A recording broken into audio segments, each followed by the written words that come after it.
আজ আমরা অনুপাত সমানুপাত চ্যাপ্টারের পার্ট 12 শুরু করব। তো এখানে দেখো অঙ্কটা বলছে 20 লিটার মিশ্রণে দুধ ও জলের অনুপাত 5:3। তাহলে দুধ ইস্টু জল কত বলেছে? 5:3 এটা বলে দিয়েছে আমাদের। এবার তাহলে 20-র মধ্যে কত হবে? তাহলে 20-র মধ্যে কত থাকবে? দুধ, এর মধ্যে দুধ থাকবে 20 ইন্টু 5 বাই, এখানে 5 ভাগ আর 3 ভাগ, 8 ভাগ আছে, 8 ভাগের মধ্যে 5 ভাগ, অর্থাৎ 4 দুগুণে 8, 4 5 20, 25 বাই 2, অর্থাৎ 12.5। 12.5 লিখতে পারি আমরা। তাহলে জল থাকবে বাকিটা, জল থাকবে আমাদের বাকিটা বলতে 7.5 হবে তাহলে, কারণ মোট তো 20 ছিল। এবার বলছে 4 লিটার মিশ্রণ তুলে নিয়ে সমপরিমাণ দুধ মেশানো হলো। তাহলে 4 লিটারে কত থাকবে? 4 লিটার তুলছে মিশ্রণ, তাহলে এর মধ্যে দুধ কত থাকবে? দুধ থাকবে 4 ইন্টু 5/8, অর্থাৎ 2.5। আর তাহলে জল থাকবে কত? তাহলে 1.5 থাকবে, কারণ 4 লিটার আছে, 2.5 আর 1.5 4 হয়। তাহলে এবার নতুন মিশ্রণ, এবার যে এখন যে মিশ্রণ, এবার এই পরিমাণ আমরা মিশ্রণ তুলেছি, আবার এই পরিমাণ দুধ মিশিয়েছি, তাহলে নতুন অনুপাত কত হবে? তাহলে আমাদের দুধ ছিল কত? 12.5 লিটার, তার থেকে কত বেরিয়ে গেল? 2.5 লিটার। আর পরে আমরা আবার 4 লিটার দিলাম, তাহলে এটা হলো দুধ ইস্টু জল। প্রথমে কত ছিল? 7.5 লিটার, বেরিয়ে গেল এতটুকু 1.5। পরে আর জল দিইনি আমরা, তাহলে 12.5 থেকে 2.5 বাদ দিলে 10, 10 থেকে 4 যোগ করলে 14, আর 7.5 থেকে 1.5 বাদ দিলে 6। 2 দিয়ে কাটছি, 7 দুগুণি 14, 3 দুগুণি 6, 7:3 এ দাগ।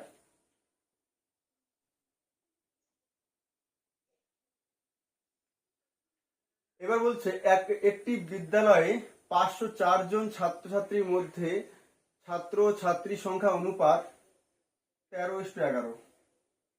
ছাত্র ইস্টু ছাত্রী কি বলেছে? 13:11 এটা বলে দিয়েছে ওরা। ওই বিদ্যালয়ে যদি 12 জন নতুন ছাত্রী ভর্তি হয়, তবে এখন ছাত্রছাত্রীর অনুপাত কত? আচ্ছা, 504 জন ছাত্র স্টুডেন্ট ছিল টোটাল, তাহলে এর মধ্যে ছাত্র কতজন হবে? 504 এর 13 ভাগ হবে। কত ভাগের মধ্যে? 13 আর 11, 24। 24-এর মধ্যে আমাদের হবে 13 ভাগ। এবার আমরা কাটবো এটাকে। 24 দুগুণি 48, 2 থাকে, 24 অক্ষে 24, 21 গুণ 13, 13 অক্ষে 13, 3 হাতে 1, 13 দুগুণ 26 আর 1 27, এতজন। আর ছাত্রী হবে কত? 504 ইন্টু 11 ভাগ, এটা কাটলে 21 আসছে, 11 অক্ষে 11, 1, 11 দুগুণ 22 আর 1 22, 23, 231 জন। এবার বলছে 12 জন নতুন ছাত্রী ভর্তি হয়েছে, তাহলে সেই ছাত্র ইস্টু ছাত্রী কত হবে? তাহলে বর্তমান তাহলে অনুপাতটা কি হবে? ছাত্র কিন্তু ভর্তি হয়নি, 273 থাকবে, ইস্টু ছাত্রী 231 ছিল, আরো 12 জন ভর্তি হয়েছে, তাহলে কত হবে? 273 ইস্টু 231 আর 12, 243। আমরা তাহলে এটাকে 3 দিয়ে কাটি, 3 নং 27, 3 অক্ষে 3, 3 8 24, 3 অক্ষে 3, আর কাটবে না মনে হয়। তাহলে আমাদের আসছে 91:81, বিদাগ উত্তর।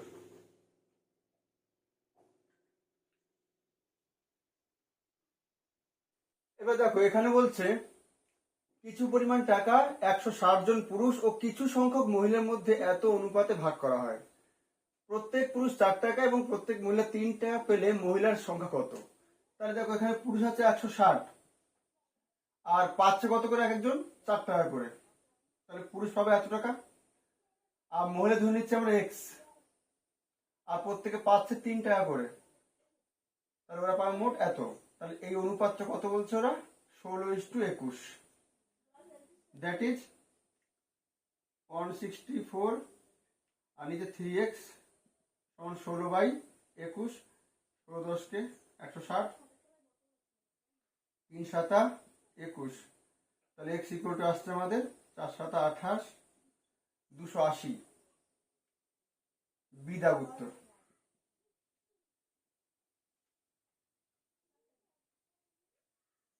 আচ্ছা 16টা কি বলছে? এ ও বি এর বর্তমান বয়সের অনুপাত 4:5। এ আর বি এর অনুপাত কত বলেছে? 4:5। 18 বছর আগে ওই অনুপাত ছিল এত, তাহলে এ ও বি এর বর্তমান বয়সের সমষ্টি কত? তাহলে ধরে নিচ্ছি এর বয়স আমাদের 4x আর বি এর বয়স 5x বর্তমান, ঠিক আছে? তাহলে 18 বছর আগে এর বয়স ছিল কত আমাদের? 18 কম হবে, বিরও তাই, 5x - 18 হবে। এবার তখন এতে অনুপাত কত ছিল?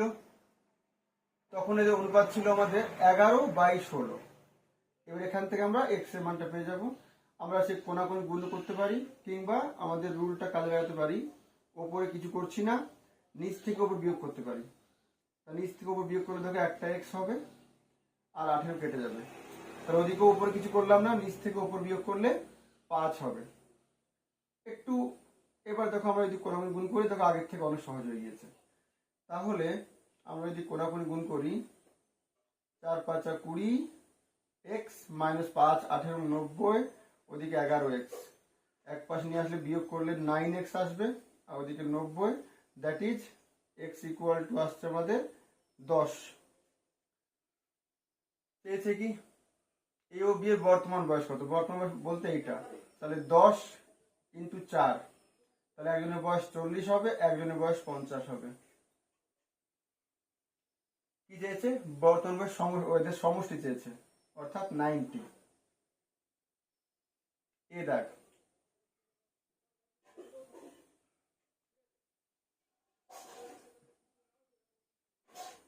17,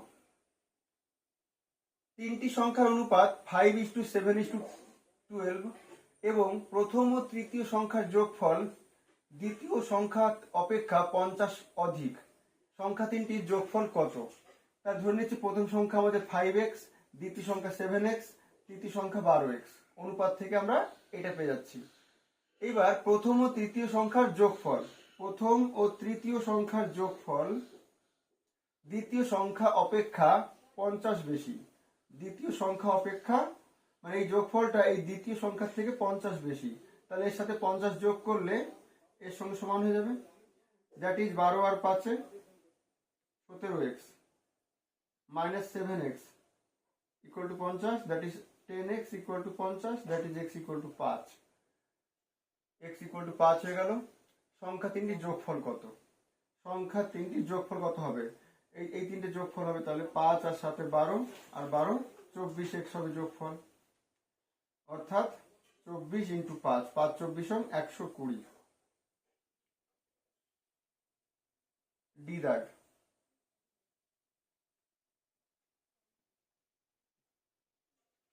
আচ্ছা এরপরে বলছে দুটি সংখ্যার অনুপাত 5:4, তাদের বর্গের সমষ্টি সংখ্যাদ্বয়ের গুণফল অপেক্ষা 84 বেশি। সংখ্যা দুটির যোগফল কত?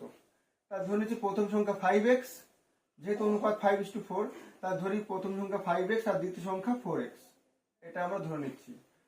এবার বলছি তাদের বর্গের সমষ্টি, অর্থাৎ 5x তার স্কোয়ার, 4x তার স্কোয়ার, এদের বর্গের সমষ্টি, সংখ্যা দুটির বর্গের সমষ্টি সংখ্যাদ্বয়ের গুণফল অপেক্ষা, অর্থাৎ 5x × 4x গুণফল অপেক্ষা 84 বেশি, মানে এইটা এই গুণফলের থেকে 84 বেশি, তাহলে এর সাথে 84 যোগ করলে এর সঙ্গে সমান হবে। তাহলে এটা 25x² আসছে আমাদের, এটা 16x² আসছে, আর এদিকে 4 5 20x² আসছে, আর এদিকে 84 আসছে, দ্যাট ইজ 25 এক পাশে নিয়ে আসি, 25 আর 16 41 আসছে আমাদের, -20x² আসছে, 84, বিয়োগ করলে 21 এক্স স্কোয়ার সমান 84, that is x square equal to 4 21 84, that is x equal to 4 বর্গমূল 2। এবার দেখো এখানে যেহেতু ধনাত্মক সংখ্যা বলে দিয়েছে এই জন্য আমরা এখানে প্লাস মাইনাস নিলাম না। সংখ্যা দুটির যোগফল কত? তাহলে সংখ্যা দুটি কত হবে? এখানে 5x আর 4x অর্থাৎ যোগ করলে 9x হবে, আর x 2 পেয়েছি আমরা, 9 দুগুণে 18।